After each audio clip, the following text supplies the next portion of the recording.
Welcome to Inside the Audition, the podcast where we go behind the scenes for a deep dive look into the world of auditions. I'm Joe Lars Larson, creator of Actors Audition Club, an international community helping actors book your dream roles in TV, film, and theater. And I'm Brandon Knox, actor, producer, and co-host. Each episode, we chat with actors and industry professionals to share their audition experiences, insights, and advice. We provide actors with actionable tips, strategies, and resources to help you elevate your auditions. We demystify the often intimidating and misunderstood world of auditions to help you succeed. So whether you're just starting out on your acting journey or you're a seasoned pro, join our Actors Audition Club members as we go Inside the Audition.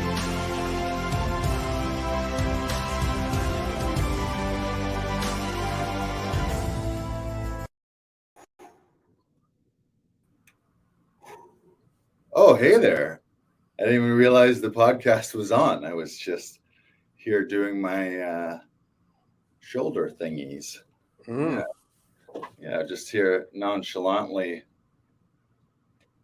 working the buys, blasting the guns. Do you know, Brandon, which way is the beach? Is it this way or that way? What are you doing? You're just over there sitting, huh? Yeah, just sitting.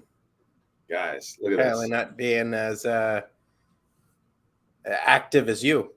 Well, it's okay, because the reason I'm doing it is because we have a special episode today. Our guest today is also my fitness trainer, and his specialty is working with actors on their on-camera or on-stage body transformations. So that's why I'm doing this. Oh, okay. But I should. Maybe I should. I could cut down my gym time and my podcast time by I could do like 1,000 reps. Maybe I should do that. I'm just going to start doing biceps. I'm going to see how many bicep curls I can do for a full podcast. Here we go. How many do you think I can do? Should I bring out our guest or? No, I'm going to do 1,000 of these first, and then we're going to bring out the guest. All right. But not until you guess how many you think I can do. 1,003. Okay, you're for sure way under. You're way under, but that's the closest. Our guest today, he's a recent graduate in 2021 from Toronto Film School. He's an actor in television, film, theater, and he's also my personal trainer. As I mentioned, he works specifically with actors on their fitness and health transformations. And I've recently hired him to be my 90-day trainer and probably beyond. Let's give it up. Welcome to the studio, Francis Defour. Oh, I stopped doing my curl.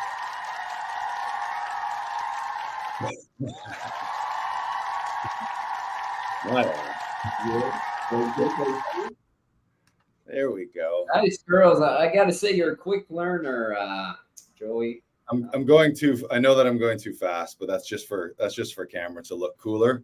I should be going slower. Yes, time under tension, especially on the descent. Yes. Yeah, there we go. And 1,003. Brandon, you were spot on. I did. Yeah. I'm poached. I'm going to put them down now. Carefully. There we go. Yes, you keep getting warm there. Stabilize the spine. Feel pretty good. Well, welcome, Francis. You're actually in the office of the gym. You've got a day of training at the Gymbo. Yes. We're at 235 Queen Street East. We're called OBF Gyms. Right now, I'm mainly the program coordinator, so I make sure everybody is taken care of, and they get the best program based on their needs and all that. So I work on both sides. Also work as a trainer and all that, but I also work in sales and helping people solve their problems and making the right decisions, because we all have these mental blocks sometimes, or these false beliefs that are keeping us from being our best selves. So I love to use these persuasion. Love it. And speaking of making great decisions, anyone who's watching us or listening to us right now, live on Facebook, live on YouTube, make sure to share this out. Stick around to the end as well, because Francis has got a little giveaway that'll help you get closer to your fitness and health goals. He's got a little goodie at the end that he's going to give away. But first, Francis, we always kick these off with something called the 1 minute life story. Brandon's going to throw 60 seconds up on the clock, and you have that time to tell us Francis Defour's 1 minute life story starting now. All right. Well, as you can tell, I'm a French guy. I grew up in New Brunswick. All my life, I was into sports. I played hockey, started at the age of 4. I was always active. I was kind of like a cool guy, but not the most popular guy, so I was still kind of like, the clown at class. But so, I was not really the most popular guy, but I was, doing relatively well as far as the athletic world and, making friends, connections and all that. And sort of got this epiphany after university. I thought that kinesiology is cool and all that, but it's not really what I wanted to pursue. Acting was always on the back of my mind. So I got a door-to-door sales job. I made a bunch of cash, and then I moved to Toronto, went to Toronto Film School. And then the rest is pretty much history. And right now, I'm finding that balance. Balance is not really the best word, but I'm trying to find a lifestyle where I can do what I love, make money, and then focus on acting at 100%. So here I am, Francis Defour. Ding, ding, ding, ding, ding. That was spot on. 60 seconds. Brandon, Well done. have we had someone do it so precisely? That was solid. That was very solid. I like very that. well done. And interesting, I don't know if we talked about all this, Francis. We have some similarities. We are both we both have kinesiology degrees that we never used. Did you ever use your? I mean, you are using yours now in the fitness space, but technically you wouldn't need a kinesiology degree to do what you do right now. Neither did I. Yeah, I never used it, and not only that is after kinesiology, I went to Western. My first job was door-to-door sales. It was like coupon books, like very similar. I literally read the book Rich Dad, Poor Dad. And in that book, one of the things they say is it's a good thing to learn some sales skills. No matter what you're going to do, if you can learn some sales skills, that's a thing that applies to all areas of your life. So like, okay. And I did door to door. What was your door to door thing? Oh, I was working for, I guess I could say the company. I was working for Bell selling internet and Gotcha. cable TV. Yeah. Business to business or residential? No, B2C. Yeah, residential. Gotcha. Yeah.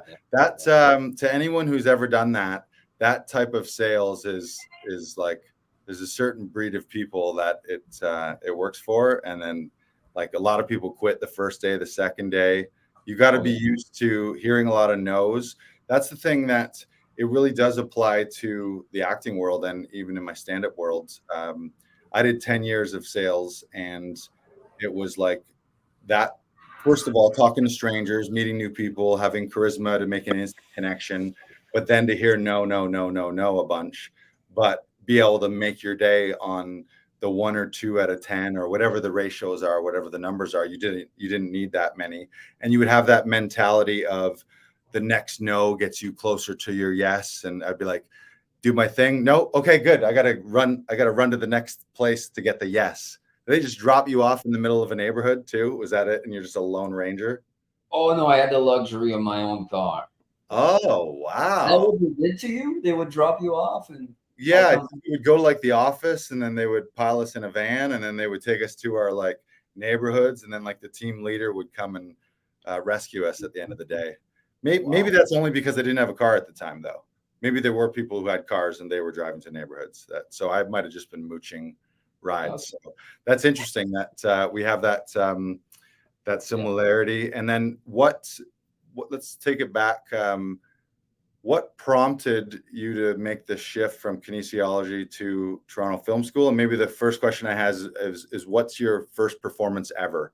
Did you do something as a kid that stuck with you in school? Well, I started improv in grade 4, and I was terrible, but it was still very fun. And after that, growing up, I kind of want to, theater is for not so cool kids. So I was kind of like putting on a facade, but every time I would watch a play in high school, I was like, It'd be cool to be up there. It's because So- you were a jock. You were a jock, so you had to be either you were a theater nerd or you were a jock. You couldn't really be both in any school because there wasn't time, but two, it was different people, different cliques. That's interesting. That's funny. But at university on my first year, I kind of got interested. There was a theater committee, and so I just put my name in there, and I joined. I was the first to arrive. It was just this guy sitting on the floor. It was like, "Is this the theater committee?" I was like, yeah. And then I think we ended up being 5 or 6, and they were all sort of the nerdier kids I saw from high school because I come from a small town, so we all knew each other. Right. These were They were like all the kids that you stuffed into lockers the semester before. yeah. So they were all like the sort of less uncool kids. I never bullied anybody, but they were my friends, but I got to know them, and we started working on a play. But the sad thing is, eventually, all of these guys, because they were all friends, and I was sort of the outsider by myself, they all just gave up. It's like, oh, the exams are too rough. We're just gonna bail. That was 1 month before the play, doing the play live. I was so excited, but they had to shut down the whole thing. So I was kind of like, well, there goes my chance. And so, What play was it? Oh, it was like a French, I was playing like a thief. I can't remember the name of the play, but it was like French, not so popular like play like Hamlet or Shakespeare stuff. But, Do you remember a line from it at all? Oh no. It's been like 5 years, but I think I remember a line. I was like very angry, and I was like to slam on a table, and was so like not organic. So I was struggling with that, trying to be mad, and I was like, struggling at something made me want to do it even more, if that makes sense. I don't like sucking at something. Right. So, but yeah, I kind of got discouraged, not discouraged, but I moved to another city to keep my studies going. Didn't really focus on acting then, but I did apply to I did search online for like a film school, or because I was interested still. And I found Toronto Film School. I put my email there, my number. They gave me a call, but back then my English wasn't that great. And when they called, it's almost like I didn't really convey my interest well, or it's kind of really an awkward phone call. So I think they just gave up on me, and I never heard from them again. But a year later, I guess they followed up with some previous leads. So I was there, and I was right in the middle of my door-to-door shift. And, didn't think too much of it because it's been 2 years since I called them. And I saw on my phone it's Toronto Film School. I'm like, should I pick up? And, I think they tried 3 times because I didn't pick up the first time. I was busy, on my door-to-door job. And yeah, I just finally answered. They kind of convinced me to learn more about the school, what they have to offer. And yeah, basically took the plunge, auditioned, and then I got in. And yeah, the rest, I guess, is history. So it kind of took me back, it reached back to me the acting world, and here I am still pursuing it. Yeah. That's so interesting. First of all, that your very first play, just the whole thing collapsed, and so everyone but you quit. Yeah, I was committed. I was ready. Hilarious. I want to write a play about that, like where that's the play, where by the end, on the night before, everybody quits. And then you're just left, but it doesn't get canceled. You just have to do the whole play. Yeah, every character. Yeah, it just becomes a one-man show where you're playing all the characters because it's like you and the drama school teacher. It's just you guys. So I'm also fascinated by, you apply, you kind of get the soft rejection, or in show business, kind of no news is a no. They're not calling you back to be like, hey, we're declining you. So you don't hear. 2 years later, what action? And then you almost don't even answer the phone call. That's such, like, that's not, I'm big on like metaphors in life, but that's not even a metaphor. That was just like literally acting called you on the phone and Yeah. you were like, should I pick up? But you did pick up. So what caused you to decide to do that and then decide to actually enroll? I'm assuming it's not cheap as well. How much money did you have to save to have enough to enroll and move to Toronto? Yeah, that was a lot because it's more of a, I guess, a private school. And I guess what made me pick up, despite me doing so well in door-to-door sales, I had this sort of thought, after the first time they try to call, it's like, do I want to be doing this for the rest of my life, knocking doors? Like, and it's like, you only have so much time on this earth, right? And you might as well do something you have interest in. Mm-hmm. And I think so many people, they just go through the motions, right? They have their survival jobs. They never really focus on acting at 100% because their job is soul sucking them, right? And so it's, yeah, I guess I just had this epiphany, and that's why I picked up the phone and like, I think I want to give this a shot. I was still young. I was like 22 at the time, 23, just out of university. And I think, I was in my 20s where I sort of realized that I want to try so many things. I want to try a lot of stuff. Because even before that, I tried to enroll in the Air Force. I tried to be a pilot. I actually did some testings and all that, and it didn't quite work out. Because you should have seen those tests that they made me go through. Oh, I bet. Brain exploded. I can't be a pilot because I'm colorblind. So right away, I'm cut off. Yeah, that's the tough one, vision and stuff. But I mean, colors. I don't know why colors is a big denominator. I don't know. Shouldn't be now. I'm sure it's just all AI. You're just flying a drone, anyways. Who cares? Mm-hmm. The robots. Yeah. I don't even think they have guys. Like pretty soon, you probably chose properly because I think it's just all going to be drones. What do they need a pilot for? Just the pilots at home playing like Xbox. Yeah. So you enroll in Toronto Film School. Let's talk about your favorite experiences there. What classes did you gravitate to? What final product? I know that you end up usually shooting something depending. What's cool about Toronto Film School is they have people there that are in crew, want to be directors, want to be DOPs and sound people and behind the scenes or on crew. And then you got a bunch of actors. So then by the end, you guys are making a lot of things. Yeah. Yeah, it's really hands-on for the first 2 semesters. And I really liked, I'm more of a camera guy. I love acting on camera as opposed to, I still like theater, but I was more leaning on the camera side. John Tench, an amazing teacher, he was one of my favorite there. But that was in 2019 in October, and we all know what happened a few months after. So you had enrolled and then mid school.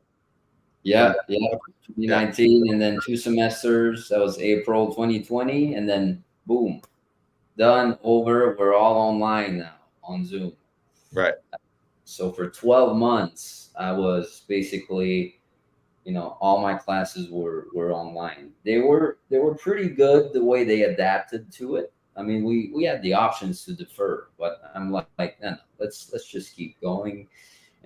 I'm glad I did, despite there's a few things I won't talk about, but we still learn how to audition on Zoom, using that medium, using the space, the camera effectively.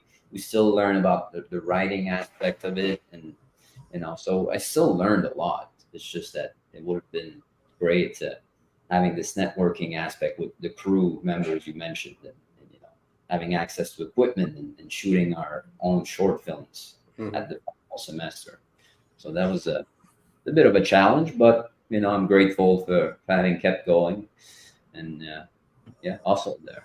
Yeah, that the whole world had to do that. Had to shift to online, and Brandon and I both work with Tom Todoroff and his weekly classes. I did their conservatory, which was online. It was during COVID too, so it had already started when I enrolled, so I knew what I was getting into, but we didn't know if we would be going back to in person at all. But really, it ends up you end up learning how to do things the way the world is now doing it. So without jumping on board, like think of actors. There's still actors who are like, oh, I hate Zoom auditions and Zoom it freaks me out and I don't know how to do them, and they haven't figured out the tech and they don't have a good home setup and they're just frustrated and frazzled and like really spooked. And it's at some point you gotta hop on board with the future and move with the way the tides are moving. Cool. So let's talk. I want to talk. This being Actors Audition Club, let's talk a little bit about some of your audition experiences and your audition process. So you can talk about either or. Dealers and viewers at home. I see you on Facebook, and actually, I don't see you. I know you're there though. I sense you hiding in the bushes. Make sure to comment and ask questions to Francis, especially if you have any questions about fitness and nutrition. Towards the end of the episode, we're going to talk about Francis's work in fitness and nutrition, specifically working with actors for their on-camera transformations. And make sure to share this out right now to your network of friends. So just smash that share button right now while you're listening. So tell us about a favorite audition experience, or actually, no, we've got audition process up there. Tell us about your audition process. Okay. First of all, I like to simplify everything. There's always sometimes we like to complicate everything, and there's only so many hours that we have to prepare for an audition. I'm not going to start doing method acting for an audition. So it's all about, I love to establish first of all, knowing sort of your brand, your essence, and all of that. Some people like to stay away from that. They don't like to have a specific, being associated with a certain thing. But I think finding your way in could be very valuable. Sure. And it's just basically every audition is just a version of yourself in a different circumstance. But first of all, I love to read the scene or, the script a lot of times, because I do have an accent. I do have a French accent. So saying things over and over and over kind of reduces that a little bit if they happen to be looking for more of a American accent. So I like to work on that and finding a goal, right? If you have no goal, what's the point of the scene?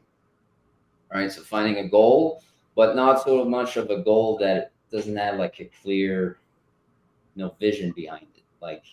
When you say find out more information, that's not really a goal. So if let's say you establish a goal that is sort of wishy-washy like that, I'd like to say, so that I, and then answer a question, and then so that I, and then eventually it comes to a tangible goal. Yeah, you're talking about being specific, which is a great way to, as Tom says, specificity kills cliche. Mm-hmm. Yeah, and a lot of people do that where they're like, oh, I'm in a fight here, or who are you talking to? My girlfriend, versus saying, my girlfriend that I really, really love. We've been together for 7 years. I met her here. I met her there. And I love this thing about her specifically, being that specific in relationship and also into your wants and your desires and what you're fighting for in a scene. That's great. Yeah. Good stuff. Yeah, you're speaking our language, Francis. What's that? I said, you're speaking our language despite the French accent. That's true. And also, these punctuation and these could be traps, at times. And you really gotta, is there a purpose to that comma? Is it really serving my goal? And sometimes, using these commas or these dots or these dashes, they can make a performance the casting directors or people watching your tapes, they see a lot of the same stuff, and part of it would be following these commas and these punctuations. So, or these exclamation point where you raise your voice, and so paying attention to that, seeing if you can read the same words but differently. And the character descriptions are not for you to obey. This is just for the writers to, they just write that based on the script. But that doesn't mean you have to follow that word for word. It's just to give you a sense. But you don't have to be that way at 100%. You can still serve the story in your own way. So that would be a good one. And obviously on your goal, there's different strategies. If you're a kid, you want ice cream, you ask for your mom. Maybe you're gonna cry at first, and maybe you're gonna do a guilt trip. Maybe you're gonna be nice. There's different strategies, right? You can implement it to serve that goal. And in between your lines, you have what we call transitional thoughts, which could be, because when we talk to somebody, when I'm talking to you, Joey or Brendan, there's thoughts in my head. I'm thinking of things. It's not like I'm just saying words. I'm thinking of, some certain things. If I hate you, but I'm trying to be nice, maybe after my line, I can add like, you motherfucker. Right. And then you don't say these words, but thinking about it could show a side of you, and the camera reads that. Yeah, subtext. Yeah. The subtext is huge. And, maybe putting a button at the end of the scene. But yeah, just playing the scene differently, taking a risk. Nothing wrong taking risks, and then go from there. But yeah, I like to keep things simple and having my take on it, and just having fun. If you don't have fun, usually it's going to translate in your take. If that wasn't fun, if you didn't enjoy that, it may be boring when you watch it. So just have fun, man. Yeah. Brandon, what's Tom say, Brandon? If you're not fun, you're done. We're done. If you're not fun, you're done. Well, Brandon and I can both talk about this. I love everything you said. In an overarching theme, most of what you said was involving empowering you as the actor. Like it was deciding what you want, throwing out punctuation and some of the unnecessary stage directions and making it your own. That's what we always talk about. Like we're taught and share with others. When we get a script, usually when we write it out without any of the punctuation and removing most stage directions, like he sighed or he raised an eyebrow or he rolled his eyes or he sat down, he stood up, or those kind of things that aren't like absolutely necessary. To take that out of there, knowing your brand, knowing who you are, making it you, all that stuff is great. And you have I can already tell for someone like relatively new. When did you graduated from Toronto Film School in 2021? So still fresher in the industry. The way you think about auditions is going to serve you very, very well. And I'm not just saying that just because you think the way we do.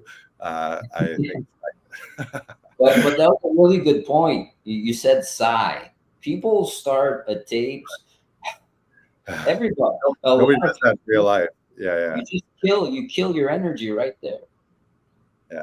So, I don't know if you guys do this at the studio, but just having, you press record, but you just add sort of conversation with your scene partner and kind of amp yourself up and find that trigger that puts you in that high mood, and then you start the scene. Yeah, that's a great episode. Little moment for Sometimes some like people will often use some kind of Meisner exercise, a little back and forth to get into it, to reach whatever that heightened state needs to be. I love that you said buttons as well, because adding a little button so that you get your last line or maybe a last look or something physical just means that you're empowered as a performer and as a creator, versus some people being afraid, like, oh, well, the last line in the scene was their line. It's like, who cares? Just say what would, if they didn't yell cut, what would the next thing that you would say be? Throw that in there. Yeah. Great. Anything you want to add to his process there? That was great, Francis. I love everything you said.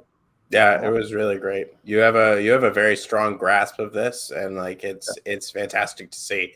And on it, a lot of times, most people don't know what a button is. So the fact that you know what it is and you know how to implement it, fantastic.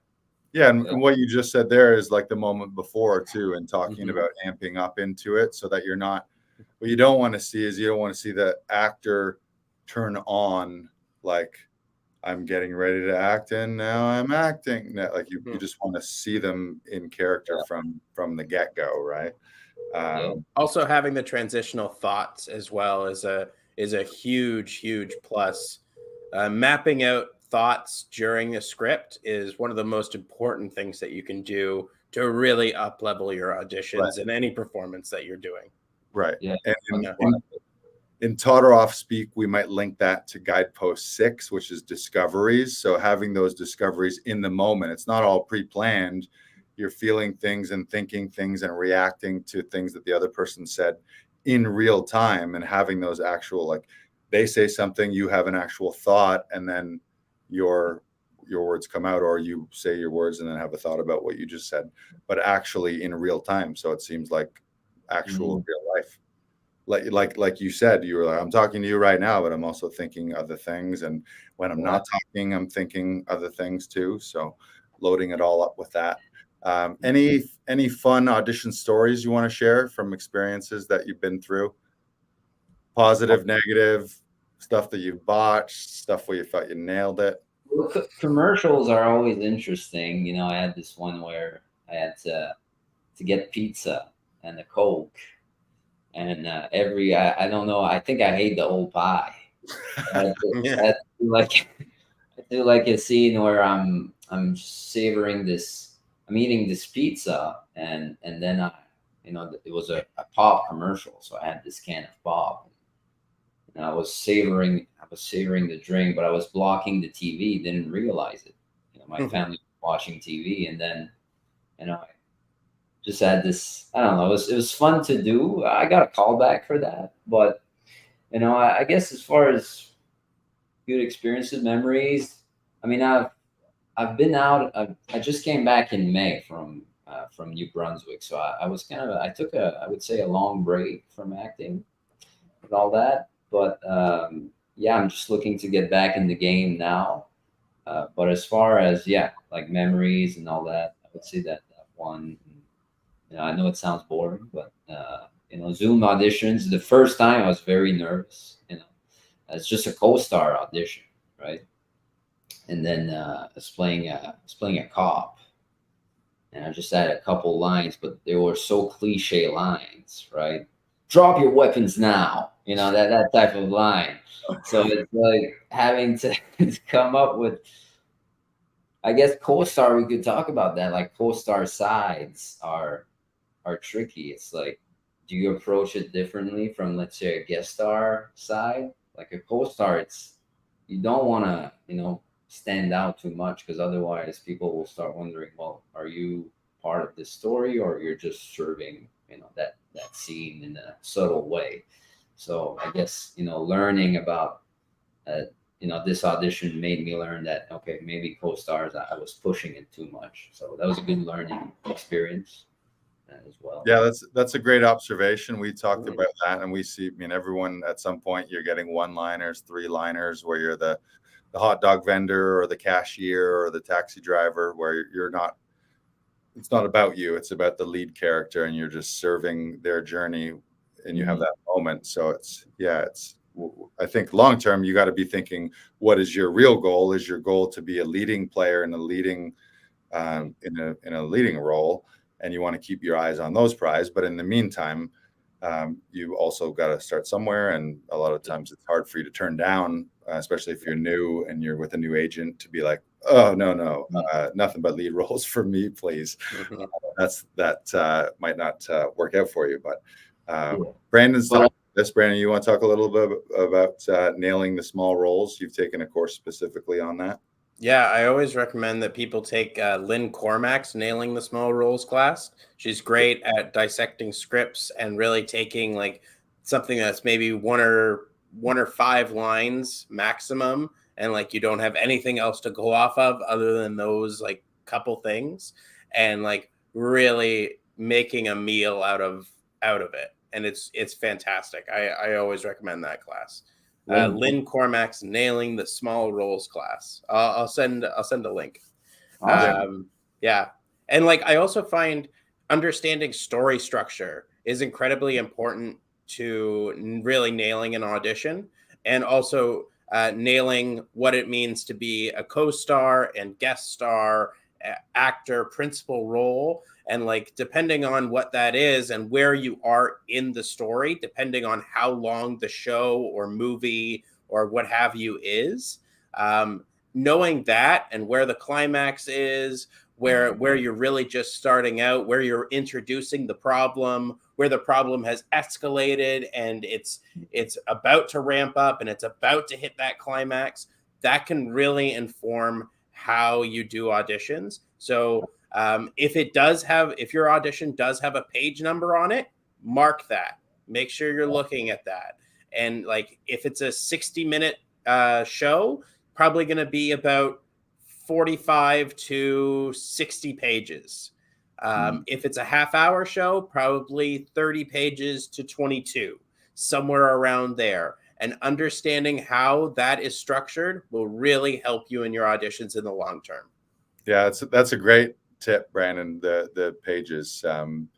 And looking at any scene, sometimes when you get 3 scenes, it's like, why are you getting 3 scenes? Because there's an arc in the character. You're talking to 3 different people at 3 different times in the story. So if you're not registering a change in those scenes, change in your relationship to that person, and change in you based on the progression of the story, that's a great note. And I think you mentioned, Brandon, it's knowing how your role serves the story in those small little parts. So like, what is this? Why am I here?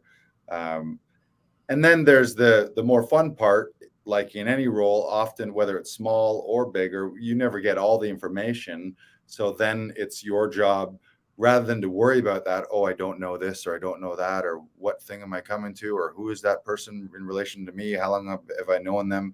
That's your job as a creator, to fill in those gaps and just to paint all that, color it all in however you want, and just make bold, strong choices about it, even if it's made up. And they might tell you, hey, that actually, that wasn't the deal, it was this, and you might get that later. But as long as you've chosen something strongly and made a bold choice, rather than just being wishy-washy. That's what some people do. They're like, I don't know. So they don't really make a choice, and then they don't have any strong opinion. They have no perspective. The scene ends up missing something because they haven't made it a choice. Yeah. Yes. Great note. What else do I want to ask? Dream role. What do you aspire to, Francis? If I were to look at your like dream board for acting, what's on there? Oh man, that's a good one. Probably something related to, obviously action. I do have sort of a plan of the things I want to get more into, like learn more about stunt driving, or shooting guns. And I'm doing martial arts right now, so I'm just kind of like setting myself up to be this cool, suave action guy that but an element of adventure as well, and light humor. And I could think of something like Uncharted, which was one of my favorite video game franchise, or being a part of a cool project like obviously Call of Duty is pretty big. So I always like these military type of voice on the comms, when they talk. I think it's so cool. Maybe it's just the nerd side of me, but I kind of like these things. Obviously I love also like thrillers. So being, part of a project that is, that creates a lot of discussion, after watching it. I try to think of movies that make me feel that way. Like obviously Nolan's movies are always, sorry about that. Or have you watched a bit of David Lynch's movies, like Blue Velvet and Lost Highway? And I haven't seen, no, I actually, he's one that I haven't seen much of it. Brandon? No, I haven't seen much of David Lynch's career, to be honest. They're very weird. Like they're very out of, it's like the dialogue at times, and just the way scenes, the way it's happening.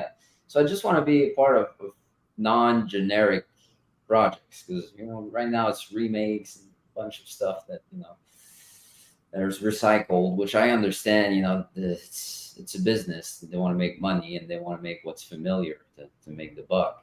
But I'd like to be a part of a project that sort of creates, discussions, or it's for a good cause, and So, does that answer your question?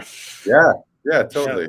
No, I think that's great. I mean, you want to be involved. You want to work with artists and create things that are totally unique. Yeah. Is there an actor that you would like to work opposite of?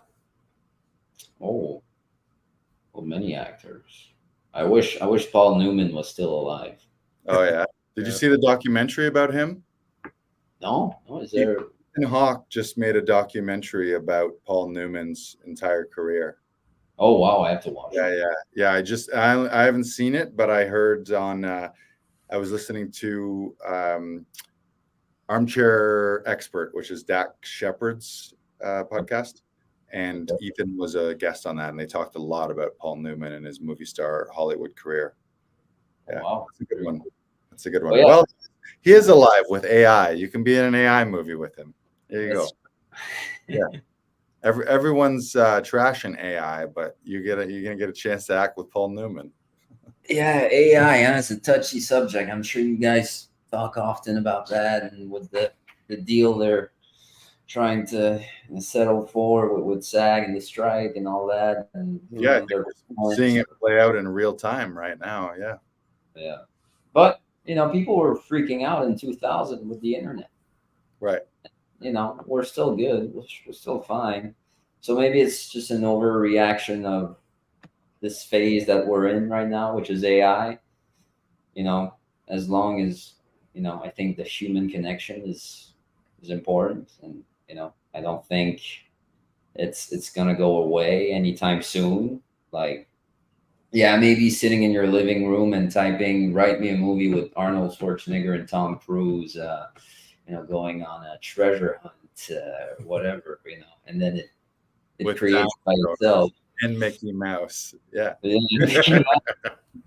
Yeah, we were talking about this the other day, and it seems like there'll be a divergence, like there obviously a proliferation of AI things, just like there was a proliferation of CGI or animation and that sort of thing. Like it's a new technology. And then there may be people that are like, oh, this movie's verified human, where like the blue checks will now be to say that you're human and not a cyborg or AI or any of that stuff. Like this is original. There was blood. There was actual blood, sweat, and tears, not just bits and bytes in this one. So I want to talk about, we could talk about AI and state of the industry forever, but we can just see that happening on the news right now. But I want to talk about how we met. So we met, I don't know how we actually first connected. I don't know if you followed Actors Audition Club or I followed you or how that happened. But what I started to realize when I saw you on, I think, Facebook and or Instagram, was that you were a fitness trainer, personal trainer, and you worked in the fitness and health space, but you were marketing and speaking directly to actors versus saying, hey, world, I'll help any of you get healthy, which I thought was very smart to talk to people directly in not only for them, like you're speaking their language, but also for you wanting to work more in the acting industry. Who you're going to work with? You're going to work with actors, and that's how we've come in contact with each other. So I've recently enrolled in a 90-day transformation with you that started July 14th. Yes. Like, was that right? Yeah, because a little backstory. I've had ups, like most people throughout their lives. I've had ups and downs, peaks and valleys, where I've been in great shape and then I've been in really shitty shape. Probably as an adult, my weight was my most unhealthy, which was like 2 years into doing stand-up, I was 300, maybe 305. I'm 6'3", so I carried it well, but that was the biggest I've ever been.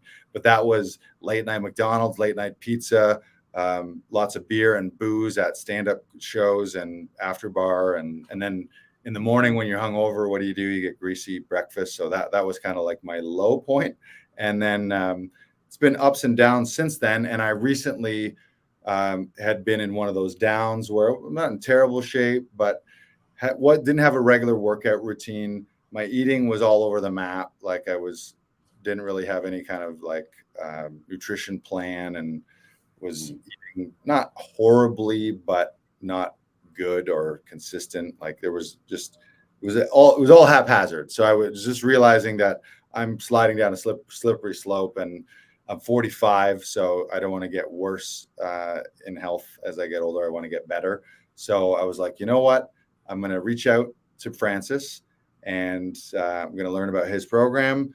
I'm obviously an actor, so your programs are geared towards actors, helping us get in better shape for on camera and for on stage, but also energy wise. That's one thing that I really liked about your mentality, was that you're not just let's get jacked. Like it's about food, and it's about rest and sleep and proper nutrients and all that kind of stuff. So July 14th was the start date. October 14th will be 90 days. For listeners at home, this is Francis's first appearance on the podcast, but we're going to have you back at the end of the 90 days. We have, I'll let a teaser here. We have some incredible before pictures. I just might add, where I had to take before pictures, shirtless before pictures. You know, I don't know if any of you have ever been out of shape, but for me, when I'm out of shape, I don't like how I look. So I'm like, it's tough. You want to love yourself at the same time, but also realize like, I don't like that. But I also had fun in those before pictures. So we've got some hilarious before pictures coming at you, but that'll be in October. So today, let's just talk about your program, talk about what you put me on, talk about your philosophy, and what you would specifically offer to actors in the nutrition journey. Because some people might be saying, with fitness and nutrition for an actor, well, they might be like, well, who cares whether I'm an actor? It's the same. I'm a human, so a human body is a human body. But what do you do to tailor and specify the programs for actors? Yeah, well, first of all, it's, finding a program that allows them to stay consistent. Because if you can't be consistent, I mean, you're not going to see results. And, time is a value. So you finding a plan that allows actors to not, having to go to the gym 5-6 days a week. Because, the fitness industry is preaching a lot of, move more, eat less, be in a calorie deficit. That's how you're going to get there. And, you got all these Weight Watchers and these Jenny Craig diets, keto, vegan, paleo, carnivore, all of these, these diets that promote the restriction of either calories or a certain macronutrient. And the reality of it is that you don't have to do anything. You don't have to do that at all. You got to find a way that it's going to make it sustainable for you, that works for you. If it's vegan, fine. We're going to make it work that way. But don't try to jump from train to train just because it's the next new shiny object. Or just like when you scroll on Facebook, make money online now with this new tool. Everybody wants the quick fix. This is what I'm noticing. I've been there. I wanted to, I've done drop shipping. I've tried many things to make more money online. The same goes for fitness, right? With all these new trends. So I love to simplify everything, just like I do with my auditions, 2 to 3 times per week, and because if you can't, strength is king, in my book. Doing all this cardio and this, cutting carbs and all that, it's probably one of the last tool I would use for, let's say, fat loss, for example. But as far as, strength training, if you want to develop this sort of movie star look, which, if you're a man, it would be, a nice shoulder to waist ratio. You gotta have to reach a certain body fat percentage to have this sort of movie star lean look, which is, close to that 10%. For some, it needs to be a little bit lower, so 8 to 10%. Sometimes you can go all the way to 12%. But it's important to have a plan, because when you get to that body fat percentage, it's kind of tough to maintain long term. And, you got auditions to take care of. There's, seasons that are busier. You want to stay sharp in your craft. And if you have all this mental fogness and, you can't concentrate, that could be part of the lack of nutrient you've been having, being in a caloric deficit for too long and dieting for too long and doing these HIIT trainings for 5-6 days a week and pushing, not sleeping so well, staying up late at night, eating processed foods that raises your inflammation, makes you, you have food sitting in your stomach, and you go to bed, you're still digesting, you don't get into that deep sleep. You raise your cortisol levels, which is your stress hormone. And when your body is stressed, if Joey or Brendan, if you're running from a bear, you're not thinking about losing body fat. You want to survive.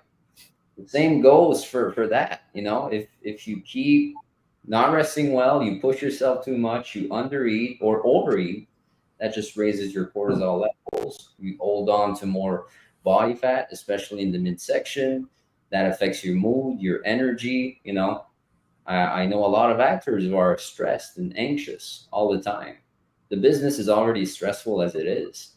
Why would you want to add stress to your body? Right? It just doesn't make any sense for me. So first, we got to address those lifestyle habits. So working on, rest. So finding ways to optimize your sleep quality so that you can wake up more refreshed. Optimizing your hormones, which comes from managing your stress levels, working on a certain nutrition protocol that is in line, with your goals and what's your current lifestyle, because everybody's different, right? Finding a workout plan that allows you to work on your weaknesses. Everybody is at different fitness levels. So, making sure that we have good form initially, working on motor control, like you were doing your bicep curls earlier, slower on the way down. Yeah. Things like that. So time under tension is really important, because if you can, build that neural drive, which, everything comes from the brain, well, then it's easier for you to connect, the muscle you're working on. And then it becomes easier to generate more strength. And then, there's phases where, you got to make the muscle bigger, which is hypertrophy in the 8 to 12 rep range. But once that's bigger, it can become stronger. So that's when we can include a phase where we go way lower in reps. So 3 to 4 reps, and really work on elevating the load, generating more strength. If you have more strength, then you can generate more hypertrophy. So having these phases every 4 to 6 weeks to switch things up, and building your relative strength so that you can get also lean, keep your strength, and that's where you really get that movie star body, the movie star look. But also I want to give you the tools so that when you prepare yourself for a shoot, exactly what to do so that you don't burn yourself out. And after that, let's say you just want to maintain and roll off for a while, just to maintain your energy levels and stay energized. And then when you book a gig, maybe you're 2-3 weeks out from being your tip-top shape, so that it's very easy to maintain and keep those good habits. So I know this was a lot of information, but that's really is my philosophy. And yeah. Yeah, well, thank you for sharing that. And again, what I love is it's holistic. You're not just prescribing me a workout and saying take all these supplements and just go get jacked. It is about looking at it holistically and energetically, making sure I got the right amount of sleep, making sure I got the right amount of nutrients. So to explain to people at home how it worked when I met you, we met in person to just talk about my goals and to go over what I want out of this. I think you had sent me a questionnaire, like an onboarding thing, talking about my goals. So all the information that you needed. And then really you just set me up with some documents in a Google Drive, real simple. The biggest thing for me throughout all this is just actually tracking and measuring. It's you hear that term, you can't improve what you don't measure. So you need actual results. So I know a lot of times if when we're not feeling great about our health and fitness, maybe we avoid the scale, maybe we avoid calorie counting. You don't want to be obsessive about it, like you were saying, but you want to be aware of it at least, and have some awareness. And I find when I'm tracking things, everything else is simple. So like now in my day, I have, just to share a couple things, you suggested just a step, like part of my routine every day is making sure I get at least 10,000 steps, which is just an easy way to move get some fat burning, very low level. It's not really cardio, I guess, but it's a little bit low cardio, I suppose. What's that app called? I'm looking for it right now. Pedometer. Yeah, real simple. And Yes. I want to show my, I was kind of ticked off because I had a down week step. So in my head, my minimum is 10,000 steps every day. But if I go under, then I know that I got to make up that deficit. So if I did 7,000 one day, I know at one day I got to do 13,000. And then this was Saturday. Oh, wow. 4,000, baby. So do the steps. I keep track of that every day. And then I have the other app was Chronometer, Chronometer. And that's nutrition, like food tracking. So I measure things out when I make food at home. If I go out, I can usually scan a barcode, or if it's like a chain restaurant, they usually have all the items in here. And you set me out with all my targets, like per day, this is probably what we're looking for calories. This is how much of that should be targeted at proteins. And your plan at the beginning, this first phase is jacking up some of the protein, decreasing some of my carbs, and healthy fats are good. Because fats, I mean, they're very important for your hormones and, you know, recovering. Because if, let's say, you have a higher body fat percentage, wherever you're at, you know, for male, if you're above, you know, 10 to 14, sometimes, you know, that leads to higher inflammation. And we kind of need to make you a bit more insulin sensitive. And that way, you know, by lowering your body fat percentage, you know, and we work on that insulin sensitivity, then, you know, we'll be able to use more carbs effectively for your training. And that's where you're going to see really things rolling. For female, between 18 to 22% body fat is a healthier range. So if we're above that, we also want to work on this. So I'm not saying I'm pro keto, but in the beginning, if your body fat percentage is above the healthy norm, usually we're more resistant to insulin, which is why, you know, people become pre-diabetic and diabetic in worst cases. So we got to work on that, and then, you know, get yourself down, and then, you know, we're able to use carbs more effectively. Yeah, when I started with you, within like the first week, 10 days, I dropped 10 pounds.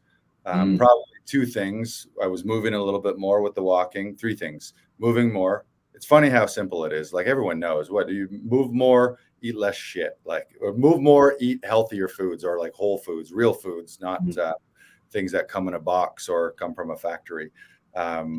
And so I dropped like 10 pounds almost immediately. A lot of that would be from water too. I was drinking more. It's funny, when you drink more water, you think that you would gain weight, but your body realizes that you're getting a constant supply of water. So your body realizes that, hey, this guy's getting us water. We don't need to keep it all. Whereas if you're underhydrated, people think, oh, I drink water, like that'll keep me lighter. But if you're underhydrated, your body is like, I have to hold on to, it's not drinking enough. I'm gonna, what's it called when you don't have enough water? What's the word? Well, there's more water retention. Cut out all the shit that I knew wasn't good for me in the first place. Under the 4 food groups of salt, fat, sugar, and chemicals. And the fats, not that all fats are bad, but a lot of them are bad. So my thing was like late night pizza. I would crush late night pizza. It'd be midnight, and I would just get a pang of hunger. I'm walking distance to 2 or 3 pizza places. One of them's always open.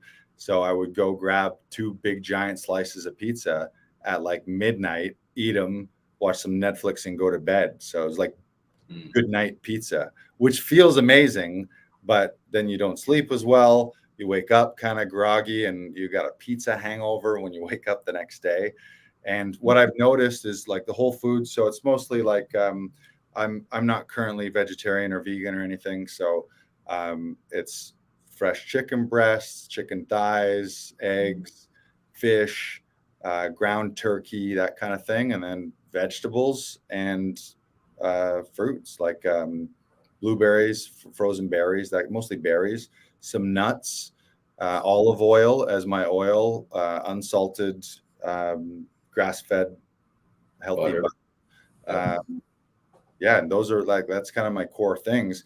And what I really noticed when I first started tracking this, and my eating was across the board. Like I didn't know how many calories I was having.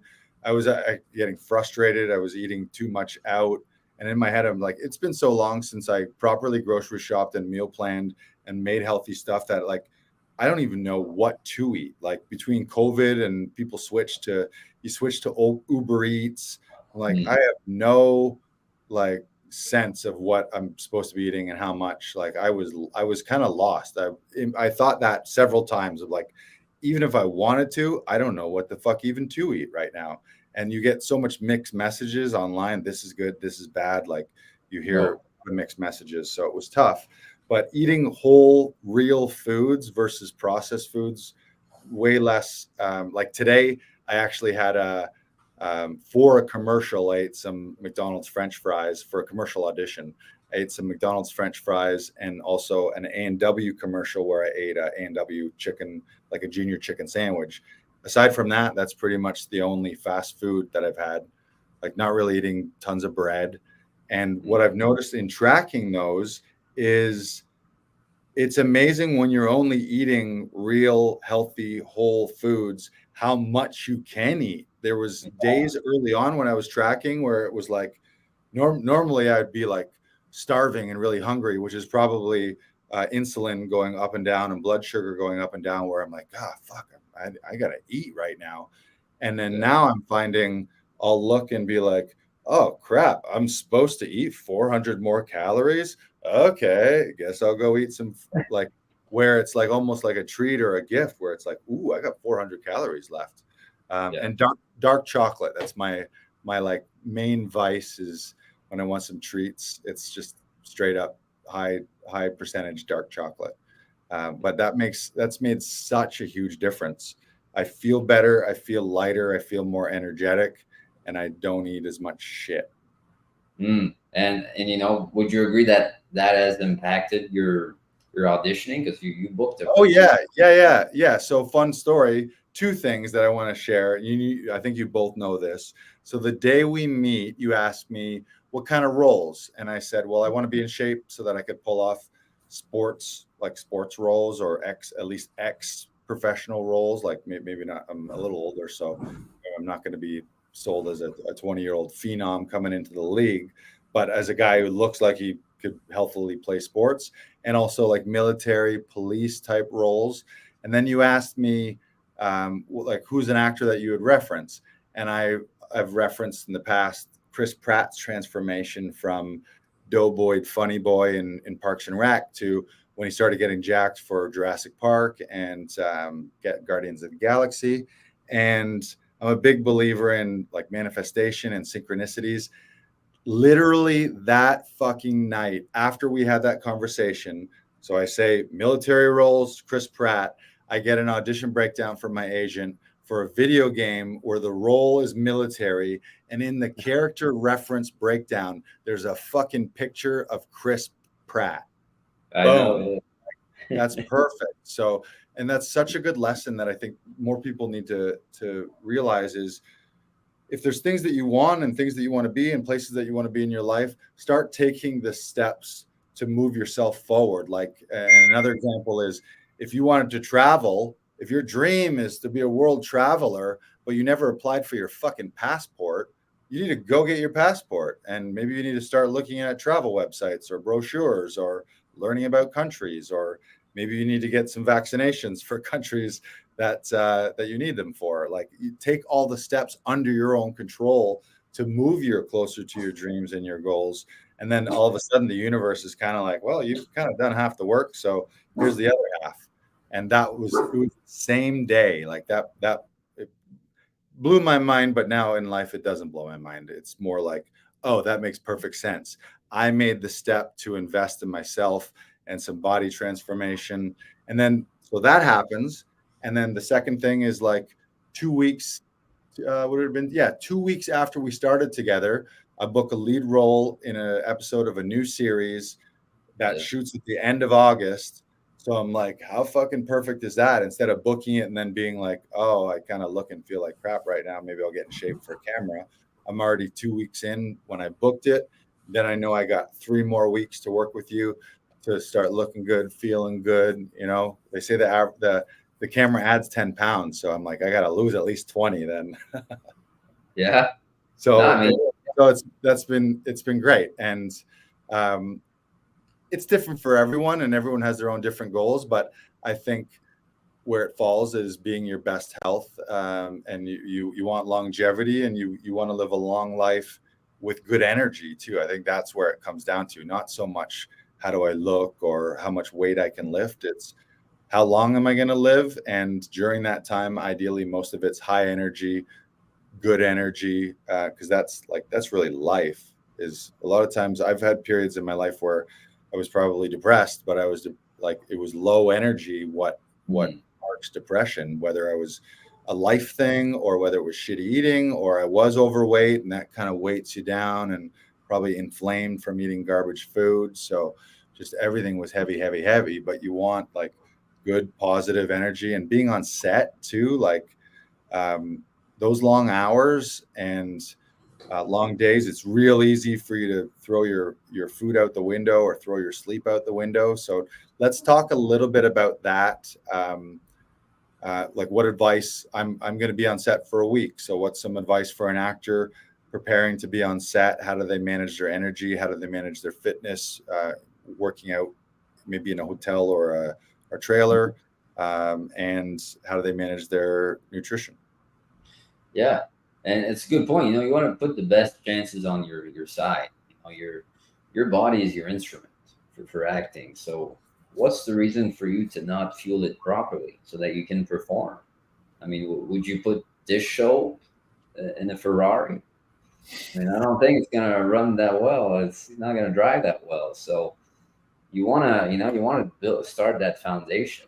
Like you can be the best trained actor, but if you feel like crap, I mean, what's the point? So, you know, and as far as being on set, yeah, there's so many distractions, and you want to be sharp, you want to be on, you want to be mentally focused. So, you know, there's many ways, but you know, you touched on it first on the nutrition side. You kind of want to balance your blood sugar so that you don't have any crashes up and down.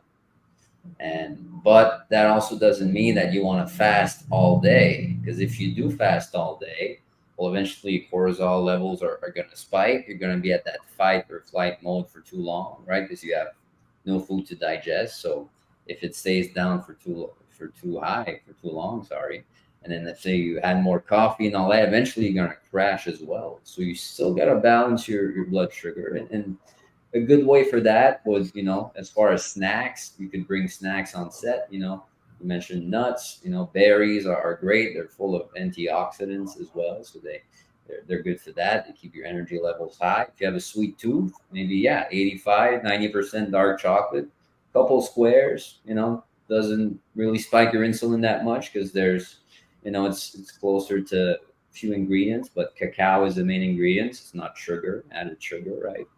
So, and maybe, you know, protein bar or something like that doesn't have too many ingredients. So as far as snacks, you know, there's that. I wouldn't drink too many coffees, because if you do, it's going to spike your adrenaline and then it's going to cause a crash. So I would say stay hydrated, but don't chug water, because if you do chug water, you're going to run to the bathroom all the time. And then, you know, if you're called in, you're there, you know, it's going to stress you out. So just take regular sips.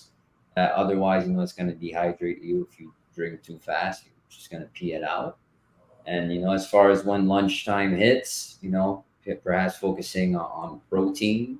So lots of, you know, chicken, red meat, any meat, lean meat, or, you know, there's other sources of protein, of course, you know, if you're more vegetarian, so fish, and so on.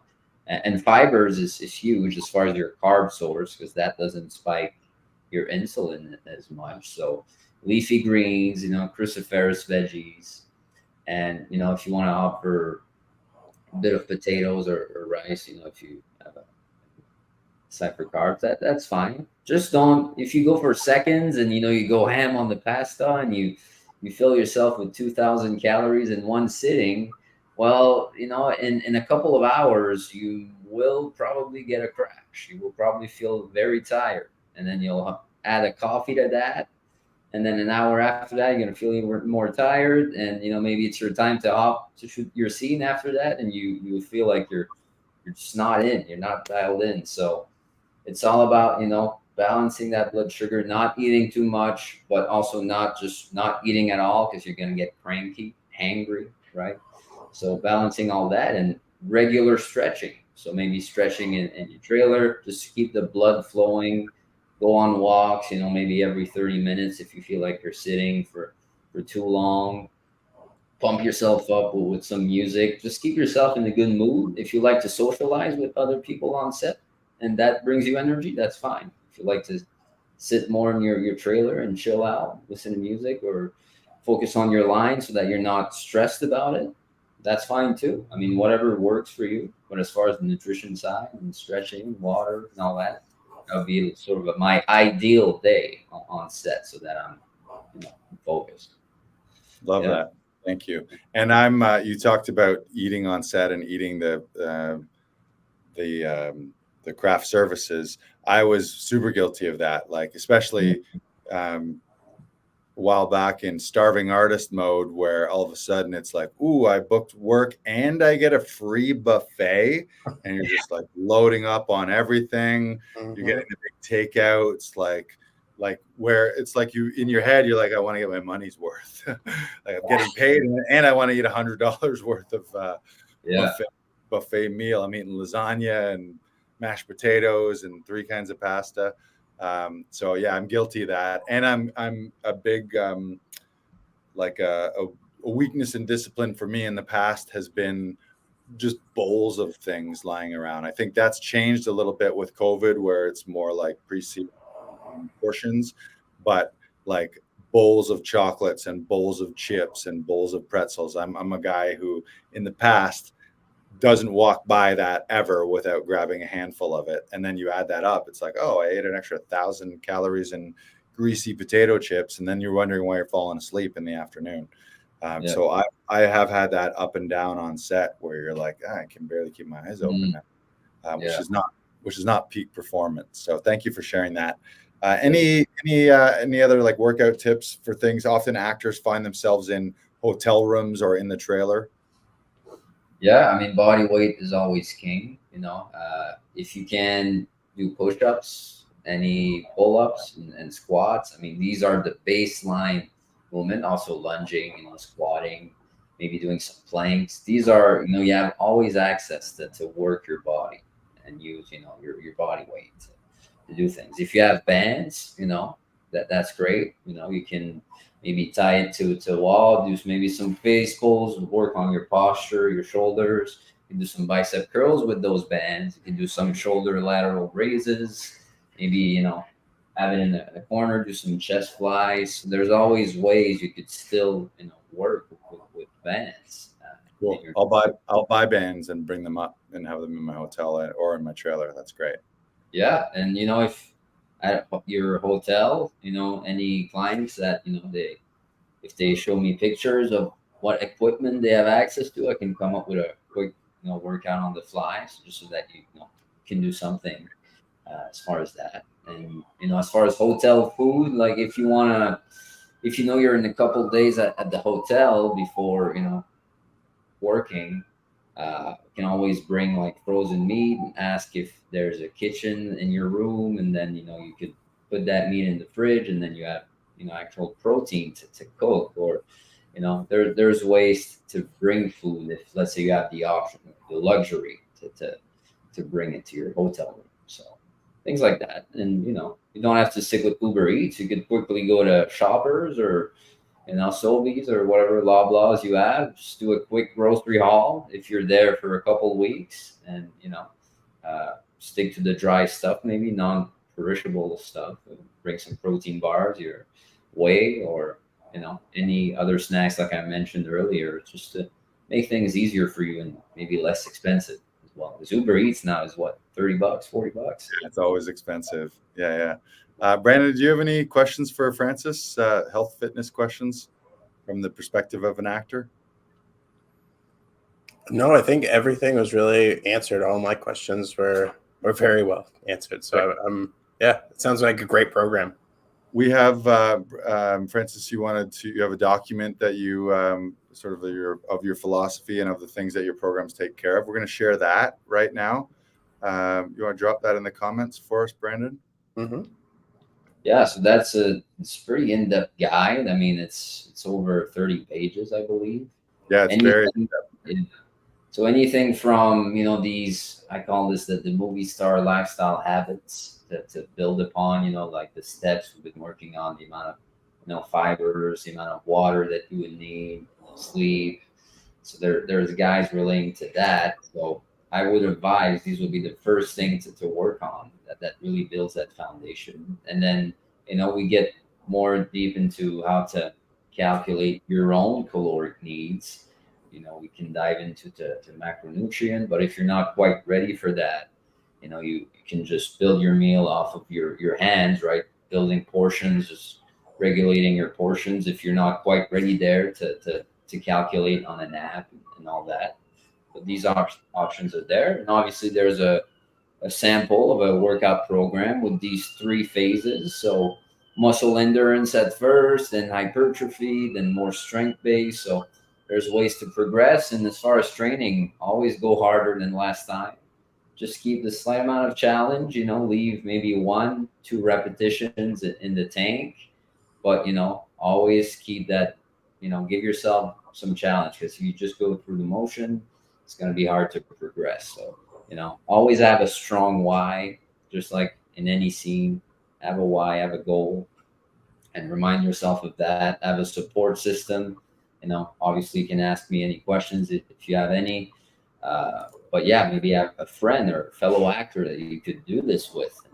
Community is big, and motivation is sometimes, it goes up and down always, but it's going through the good days and bad days that it starts to build that discipline. And then you start craving the hard work, which is, that sort of resets your dopamine system. Because right now we have access to dopamine at our fingertips, right?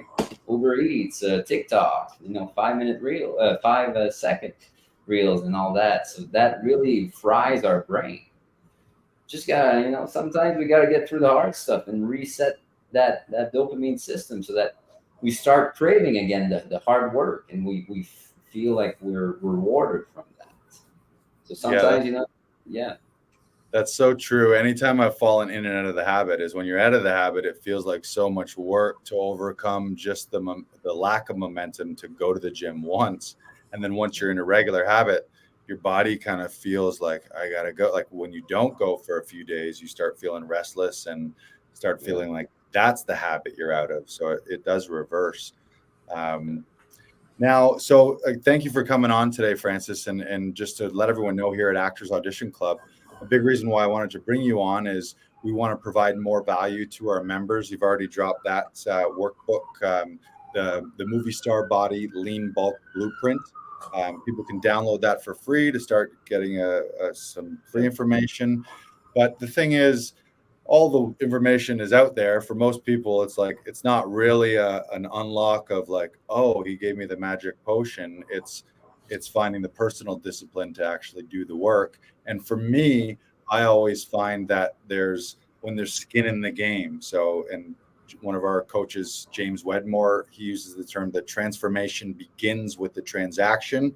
So yeah, you can look at free guides and free resources and YouTube videos, but the second you actually put your money where your mouth is, then you show up. Like I don't want to invest in Francis's personal training program and then only eat pizza and never go to the gym. That'd be a dumb waste of money. So, but when I don't invest in it, I don't take it as seriously. So when I invest in it, then when I actually measure it and track it, then I set up the systems and process and actually the mental mindset of, oh, I'm in this here. So if someone wants to work closer with you, Francis, what's the best way for them to contact you and reach out to you? And maybe they want to do something like me, kind of a starter 90 day. I feel like 90 days is like kind of the minimum block that you want to work with. You're not going to see too much changes in a week or two or a month. In a month you can, but really 90, I think, is the minimum probably. Yeah, 90 to even 4 months, I would say, at least 4 to 6 months. Good way to drive that momentum. And my goal is so that you don't need a coach ever again, right? So that you become independent, know what to do, and that way you save your money, long term, save your time. But yeah, you can reach me on my Instagram there. That is below my next to my name. Underscore Francis Defour and FrancisDufour,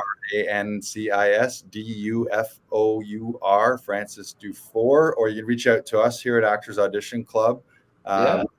It's great because we worked with headshot photographers, people who do demo reels, Tom Todoroff's acting conservatory, now working with you. So we're really setting up a community of experts and of resources available so that when someone joins Actors Audition Club, they have access to all our audition resources and the ability to book and shoot auditions with us, but also access to photographers and demo reel people and fitness people. So thank you for coming on here and being a new part of our promo partners here at Actors Audition Club. And we're a big believer in a rising tide lifts all boats. So we can help you with your auditions, but if you're not taking care of your body and your energy and you're not putting good food into it, then your body is your instrument. And actors do ideally do a lot of work on voice and speech. But if you do voice and speech without moving and exercise, then there might someday be something missing, or you just don't live as long, or you don't live as long with optimal amount of energy. So I know that's tough for a lot of people. People fall in and out of it, but thank you for being on the show today. And my experience with you has been great. A lot of our work is remote, where I'm sending you text reporting. You're sending me words of encouragement back. We have weekly check-ins where we hop on and look at how the week went, look at my measurements, tweak things, let me know what I can add. And we did start out quite simple, where it wasn't overwhelming in the beginning. People might look at that movie star blueprint and that be overwhelming at first, but we started quite simply with some daily habits and some regular routines that were measured and some check-ins for some accountability and with an actual goal in mind. So I know my goals for October 14th. And this was part 1 with Francis. So we had you on today, and then we're going to have you on in October. We're going to unveil my horrible before pictures for the comedy of it. And then we're going to show the transformation by October 14th. I'll be in I'll have a much different shape and makeup by then. So thank you for being on. Thank you, guys. It was great talk, very organic and fun. And if you ever need help, shoot me a message. Like you say, sometimes you got to invest in yourself, and that way you're going to try really hard. You're going to commit. And, if you can just spend 4 months, you could spin your wheels for the next 5-10 years trying to figure it out. But you can solve this issue within a year, in 4 to 6 months. And then, have the body so that you can work on your acting career and not having to worry about, managing your nutrition and all that with your already stressful career. So, I'm happy to help, and it's a great chat, and I can't wait to see those new pictures. Thank you. Yeah. And there's no better investment, right? It's like I think back to times where I was skimping on this, like skimping on a gym membership or not wanting to invest, and I'm like, shouldn't you get up every day and invest in the one thing that helps you live another day? Like that kind of makes sense to me. So thank you for all your help.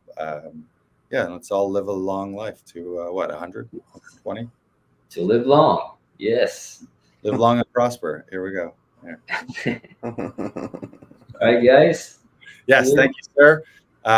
Thank you, Brandon Knox. Any final words? Anyone? Going once, twice, thrice? All right. Ask and fight for what you want, and say no to what you don't want. There you go. Love that. There you go. And for those of you, let's throw up that banner real quick, Brandon, for the membership. If you're looking to escape the self-tape spiral of stress, you can take the entire Actors Audition Club membership for a test drive for just $1 for 30 days and see what we're all about. And we can help you with your auditions. This has been episode 152 We'll see you next week at Inside the Audition. Oh, yeah. Bye.